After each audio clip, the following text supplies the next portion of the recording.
Thank you. Members of the media, thank you so much for coming out and joining us.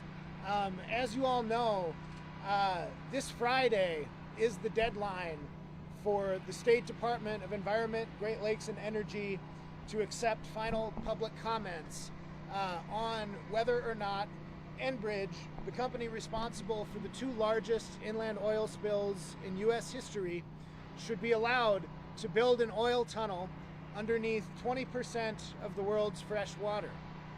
I have here behind me some of the tens of thousands of comments that have been delivered to the Department of Environment, Great Lakes, and Energy, and that some of these are letters being delivered to Governor Whitmer. Now, Governor Whitmer has heard from her constituents about this literally since she was running for office. And we're still asking the governor to weigh in with a straight answer of whether or not she believes in an era of increasing climate change, we should trust a phenomenally untrustworthy corporation like Enbridge with the right to build an oil tunnel underneath 20% of the world's fresh surface water. What we're asking from the State Department of Environment, Great Lakes, and Energy is for them to deny Enbridge's permit requests. They have an easy path to do this based on the fact that EGLE's duties under the Great Lakes Submerged Lands Act require EGLE to look at the environmental impacts of building an unprecedented tunnel underneath the Great Lakes. What Enbridge doesn't say in the fancy PR that they put out all across our state is that if built, this would be the most highly pressurized tunnel in the history of the world. At 17 bar pressure, this would have the pressure of 17 atmospheres crushing down on people working in the tunnel. The pressure of 5 atmospheres is enough to kill you. Workers building this would have to be in bariatric suits. The technology that they're using here is untested.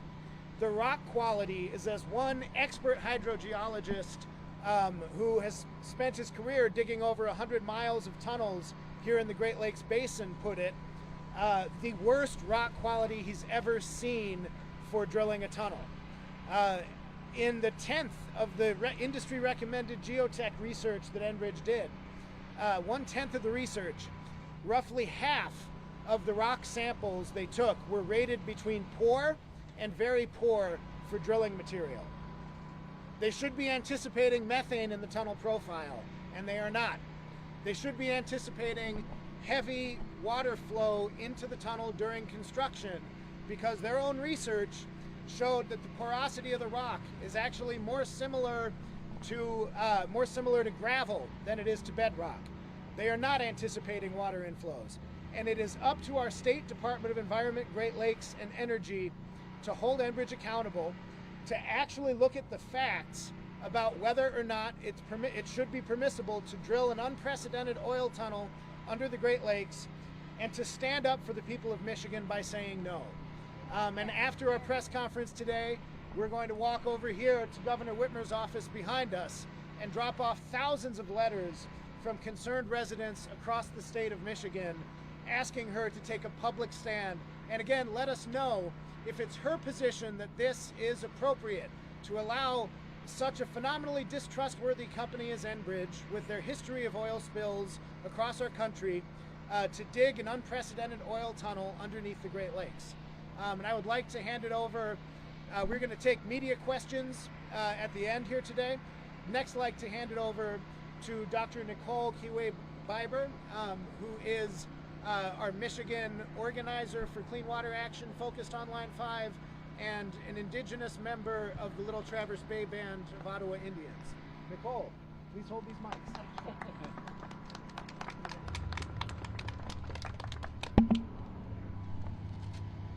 Bonjour, Nicole Kiwe-Biber, Indigenous, Nakwejong and Dojaba, Waganakasino Dawa, Nishnabekwe, Mishike Obananang the Dago. So, as I hope people are well aware by now, Michigan's 12 federally recognized tribal nations want to see Line 5 shut down because it is a direct threat to our sovereignty and way of life.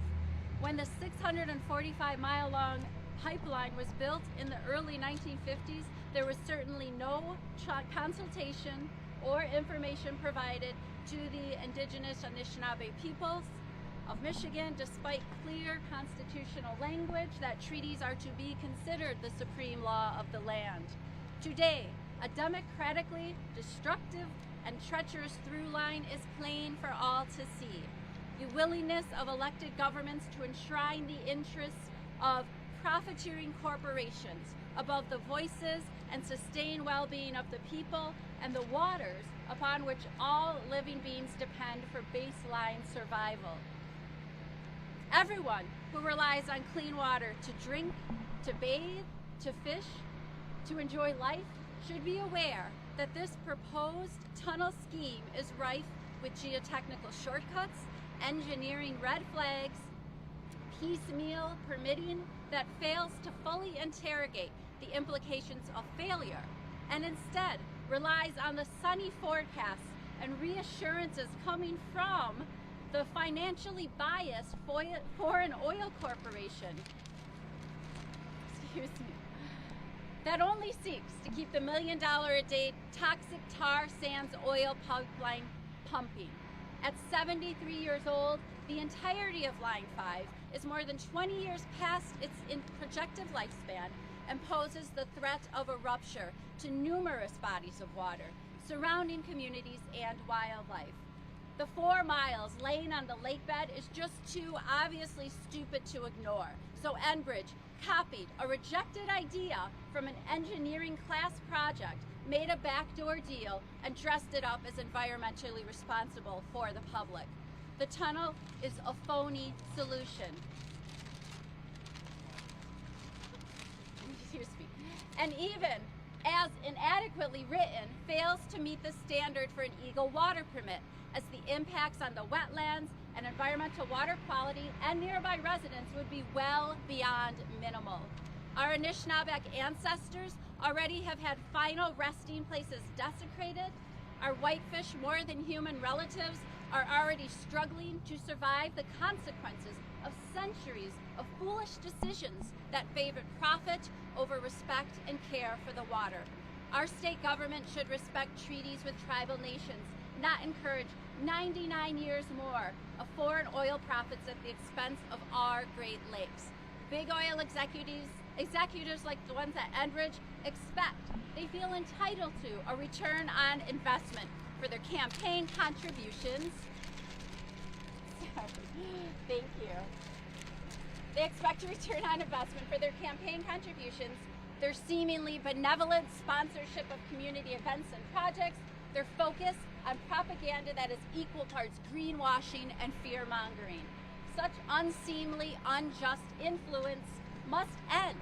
Every one of these letters being delivered today were written with clear purpose, with love for the Great Lakes, and with the hope that at long last we will be the ones to influence decision-making on behalf of the next 7 generations. We need to shut down Line 5 and reject the Enbridge tunnel scheme. Next, it's my honor to introduce Erica Bolden, Michigan Climate Action Network. She'll talk more about these lovely fish you see in the background. So many, I didn't realize. Awesome. Thank you so much for the opportunity to speak about this today.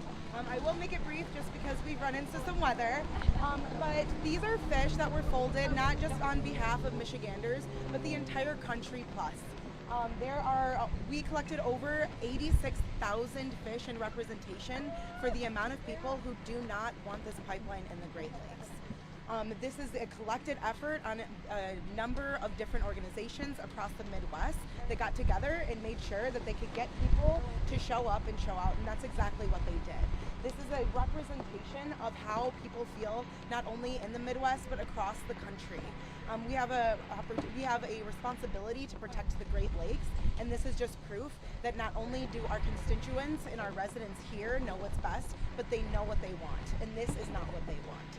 So our hope is that in this symbolization, we can deliver this, just a portion of it to our elected officials so that they can understand just a portion of how the people across the country feel about having a pipeline in the Great Lakes, and that is they do not want it.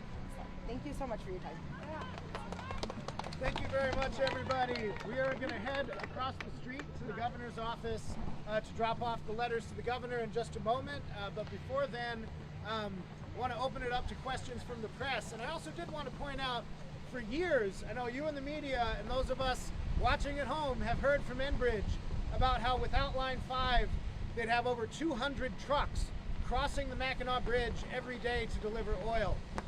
That's been proven untrue by Enbridge's own experts in court. However, even the U.S. Army Corps of Engineers, in their study recently, identified that for the 6 years of tunnel construction, over 230 additional truckloads a day will be crossing that bridge to help build a Great Lakes tunnel that only benefits Enbridge.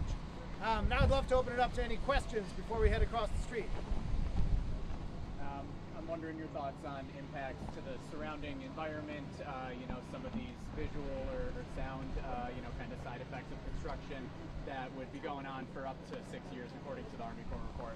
Yeah, absolutely. Great question. So the question was about the environmental impacts and the local impacts of tunnel construction. One thing we know for certain, the dark sky park right there would no longer be a dark sky park for 6 years. They'd have over 400 foot high cranes with lighting 24 hours a day. That would destroy the Great Lake, the dark sky park right there. As far as the truckloads, again, the Army Corps has identified over 230 truckloads a day. More local impacts as far as the millions of gallons of slurry that Enbridge is seeking permission to dump into the Great Lakes would be devastating for the surrounding community as well. Not to mention the potential vibration impacts and water resources impacts from drilling a tunnel. Can you just make it clear, what are the final barriers to preventing Enbridge from digging the tunnel right now? Enbridge needs permits from the State Department of Environment, Great Lakes and Energy. There's an ongoing case before the Michigan Supreme Court around the MPSC permits which have been granted, and then they'll need the federal government to issue permits in accordance with the Army Corps' EIS as well. And so these petitions are going to do what? These are letters to Governor Whitmer. About half of these are letters to Governor Whitmer from constituents asking her to take a public stand. The other half are comments to the State Department of Environment, Great Lakes and Energy that we'll be delivering right after this, letting them know how residents feel about this project. Right. So EGLE can only really reject permits that break the law, not based on the content they agree with. So what are you guys pointing to that says, they can actually deny the permits through the legal issues? Great question. How can they deny the permits through the legal issues? I'm going to be brief with the weather, but the Great Lakes Submerged Lands Act requires that requires that there is minimal impact to the surrounding environment if they're going to issue a permit under the Great Lakes Submerged Lands Act. And we've seen, even from the abrogated and shortened Army Corps EIS, that there are substantial local and environmental impacts, which gives EGLE all the teeth it needs to deny the permits here. I know the initial plan on the notice was to meet with Director Roos today as well. Have you been able to set up that meeting? Yes, several of us met with Director Roos and his team at EGLE this morning to express our concerns. We're glad that EGLE was open to having the conversation, and we hope that they follow through and do their duty to protect the Great Lakes for the people.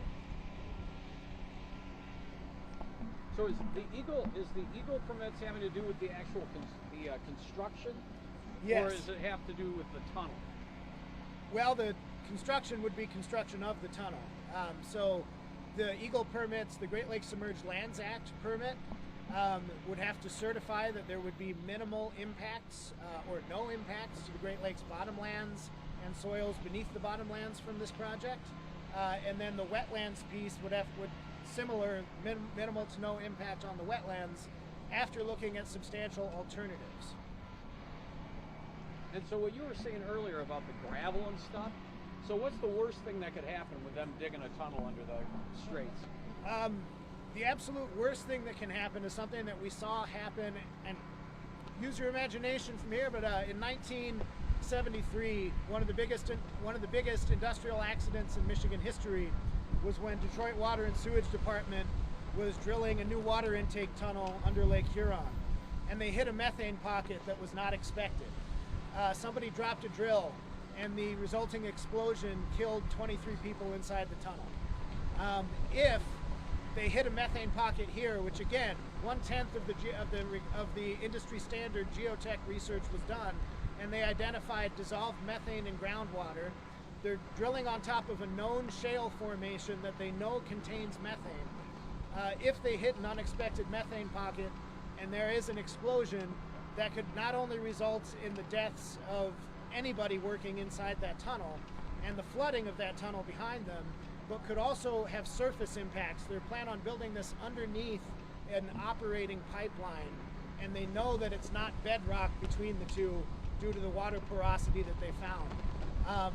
So the worst impacts would be that impact of everybody within the tunnel, as well as making the existing pipeline leak because of the ground shifting underneath it.